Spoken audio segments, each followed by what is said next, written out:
Bonsoir à tous et merci d'être avec nous dans ce journal. Voici tout de suite les principaux titres de l'actualité de ce jour. Et Radio Narmapian prête serment et entre officiellement en fonction. La cérémonie d'investiture n'a pas rallié beaucoup de monde. Ange Radzouil et son épouse assistent à la cérémonie d'investiture du nouveau président malgache. Les deux autres anciens chefs d'État, l'amiral Didier Tirak et Albert Zaf, n'étaient pas présents, tout comme la Laura Valman, l'ex-première dame, tous les trois ayant été invités par la Haute Cour constitutionnelle. Et Radio Narmapian tend la main à ses adversaires politiques, c'est ce qu'il a en tout cas déclaré ce matin dans son premier discours en tant que chef d'État. Et enfin, à Yavlou, la conférence de presse, la première conférence de presse du président annulée à la dernière minute, à la grande stupeur des journalistes présents sur place.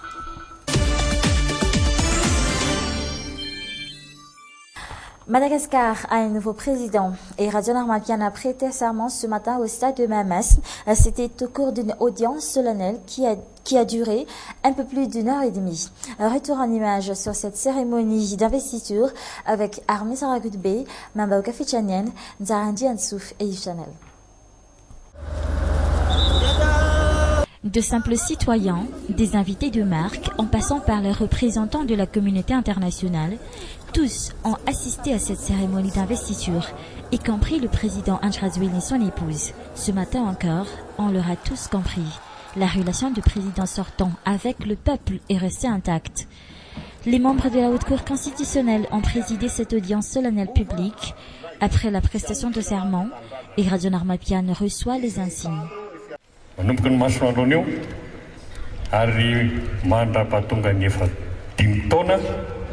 Dia oflohany Republikan'i Madagascar ianao araka ny lalam-panorenana.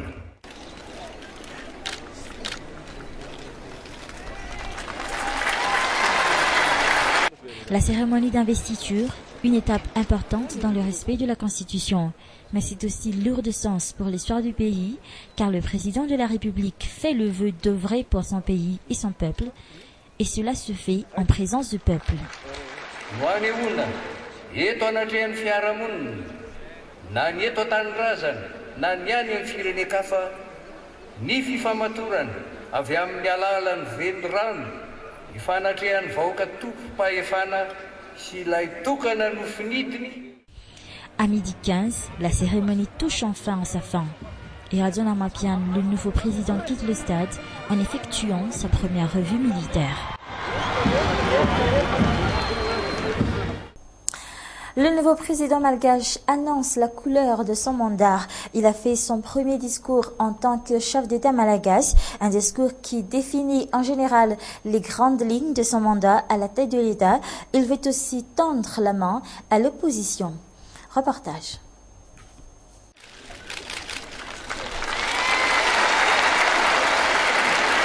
Pour la première fois depuis son élection, et Radio Narmapian s'adresse au peuple malgache à travers son discours. Jusqu'à aujourd'hui, le nouveau président malgache est resté très discret. C'est donc un vrai leader qu'il s'est exprimé ce matin au stade de Mamas. Mes chers compatriotes, je vais construire les conditions du renouveau et d'un progrès partagé par tous. Nous allons rétablir la confiance dans l'État qui passe par la restauration de l'autorité de l'État.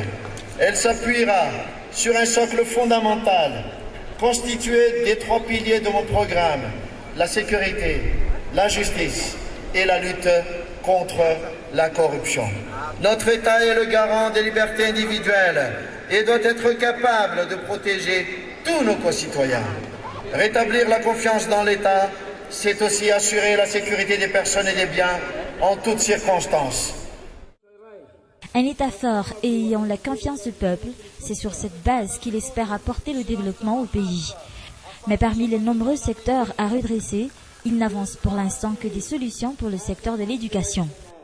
Le progrès de Madagascar ne sera durable que s'il permet l'éducation de ses enfants. Il passera par la restauration de notre niveau d'enseignement, tant en ville que dans les campagnes, pour que les enfants d'aujourd'hui aient au moins le même niveau d'instruction que leurs grands-parents et par la constitution de pôles d'enseignement d'excellence. C'est par l'enseignement professionnel que nous adapterons les compétences des travailleurs malgaches aux besoins du marché. Erason Armapian se dit être le président de tous les Malgaches. Il lance un appel à la collaboration avec les nationaux et la diaspora. Côté politique, le nouveau président opte pour une ouverture afin de préserver l'unité nationale. Le premier discours de Erason Armapian aura duré plus de 30 minutes.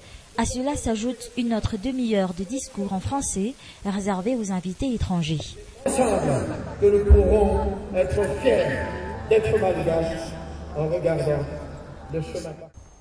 Qui sera à la tête de l'opposition? C'est maintenant la question qui se pose après la présence massive de la mouvance Ravalomanana et du docteur Jean-Louis Robinson à l'investiture de Erason Armapian ce matin. Le temps commence même à baisser dans le camp de l'ancien président. Ils vont se positionner en tant qu'opposants. Mais déjà, la guerre des chefs se profile à l'horizon entre Jean-Louis Robinson et Mme Rakotoarville. Reportage. Le docteur Jean-Louis Robinson, en grande discussion avec des proches de Erason Armapian, accompagné de son épouse, ce candidat malheureux au second tour assiste bel et bien à la prestation de serment du nouveau président malgache. Une reconnaissance tardive mais bien calculée, Jean-Louis Robinson veut maintenant mener le front de l'opposition. Nous allons rassembler nos efforts pour une opposition forte, mais cela ne veut pas dire que nous allons être des simples opposants. Nous allons faire cela dans le respect de la légalité ou encore en avançant des idées. C'est maintenant que nous reconnaissons sa victoire, car c'est aujourd'hui que la décision de la Cour électorale spéciale est vraiment irrévocable. C'est une décision exécutoire, c'est la loi.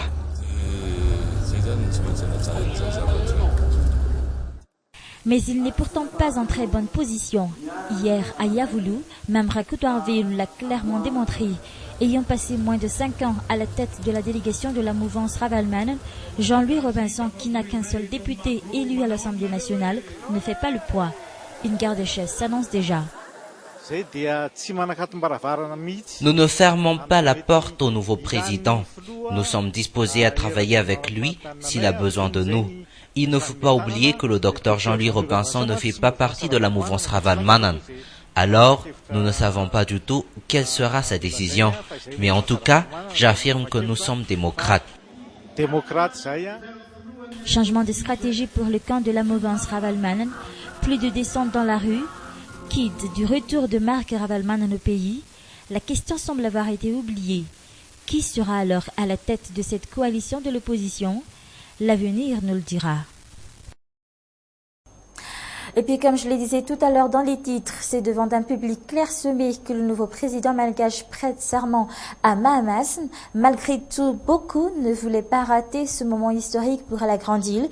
Après la prestation de serment du nouveau président, l'heure est maintenant au changement. Voici quelques propos recueillis ce matin à Mahamasne. On fait la queue pour entrer au stade ce matin. Un seul portail est ouvert pour les entrées simples, de simples citoyens représentant les 4 coins de l'île.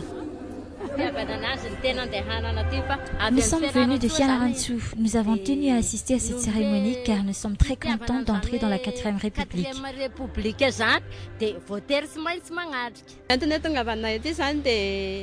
C'est par respect pour le nouveau président que nous sommes ici. Nous sommes venus de Fianarantsoa. Nous sommes très contents d'assister à cet événement, surtout que nous venons de très loin. Nous sommes de Mourndave. Nous avons l'habitude de regarder la télé, mais cette fois-ci, on vit ce moment en direct. Parmi l'assistance, les comités de soutien de Erason Armapian dans les régions. D'autres ont dû aménager leur emploi du temps pour ne pas rater cet événement. Je suis ici pour le président Erason Armapian. Je suis venu ici parce que je n'aime pas tellement qu'on me raconte les faits. Comme ça, je sais vraiment ce qui s'est passé. Tous ou presque aspirent au changement, cheval de bataille de Erason Armapian durant sa campagne présidentielle. Nous attendons le changement et le développement du pays pour une amélioration de nos conditions. Nous attendons de lui qu'il nous sorte de cette crise et que nous ayons des vies meilleures ou encore une meilleure éducation pour nos enfants. Mais ils ne sont pas les seuls à espérer le changement, raison de leur présence ici à Mamas, malgré le soleil de plomb qui règne sur leur tête. La cérémonie d'investiture de ce matin ne s'est pas déroulée sans incident. Vous allez voir dans ce reportage que beaucoup d'invités n'ont pas eu de siège alors qu'ils ont eu des invitations officielles. Bref, une mauvaise organisation qui a quelque peu terni l'image de la nouvelle équipe de la présidence. Reportage. Un stade à moitié rempli, l'événement qui aurait dû marquer ce début d'année et qui marque aussi l'histoire de Madagascar a rallié peu de monde. Si dans les gradins de nombreuses places sont restées vides, la tribune centrale par contre est pleine à craquer. Plus de place pour les invités retardataires, comme ces hommes qui ont pourtant des invitations officielles dans leurs mains.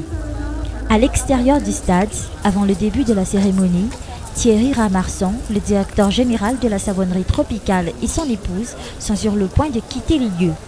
Eux aussi n'ont trouvé aucun siège alors qu'ils figuraient parmi les invités de marque. De toute évidence, les responsables sont dépassés par les événements. Ici, le directeur de la communication de la commune urbaine d'Antananarivo qui s'improvise en protocole pour accueillir les invités au portail. Cette entrée uniquement réservée aux chefs d'État malgaches et à ses homologues étrangers devient l'entrée de tous les invités de marque ou pas. Cette femme, Rina Rakutmank, est partout sur le stade. Quelques minutes avant la cérémonie, les contrôles de l'organisation semblent lui échapper.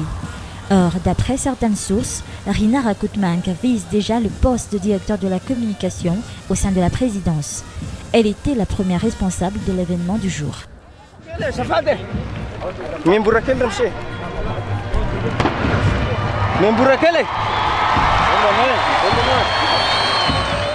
Dans d'autres endroits du stade, on assiste à une dispute entre les journalistes et ces militaires.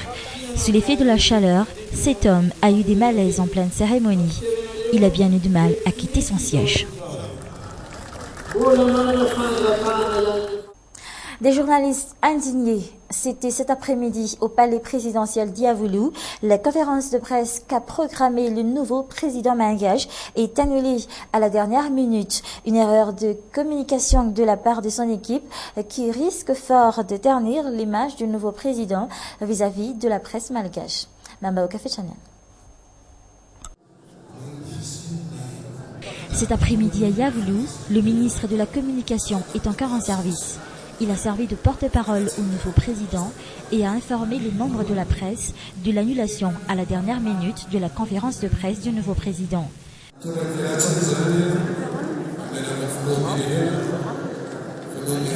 Le président présente toutes ses excuses, vu le discours qu'il a déjà tenu, et par respect pour les invités de marque étrangers, nous allons reporter à une date ultérieure la conférence de presse.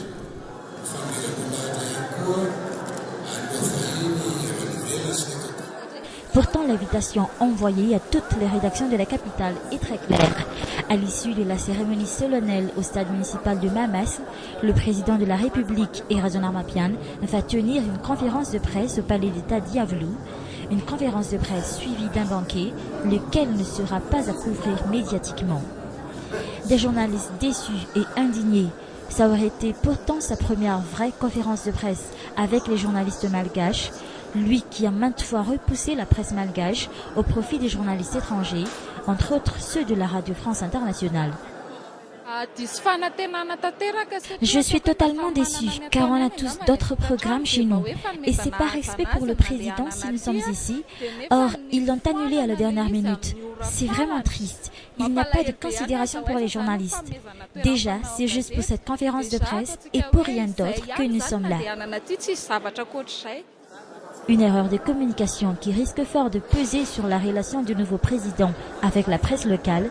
La responsable de communication des radios Armapian, lors de sa campagne, est encore une fois pointée du doigt. Voilà, c'est la fin de cette édition. Merci à vous de l'avoir suivi jusqu'à la fin. On se donne rendez-vous lundi prochain. Je vous souhaite de passer un excellent week-end en notre compagnie. Au revoir.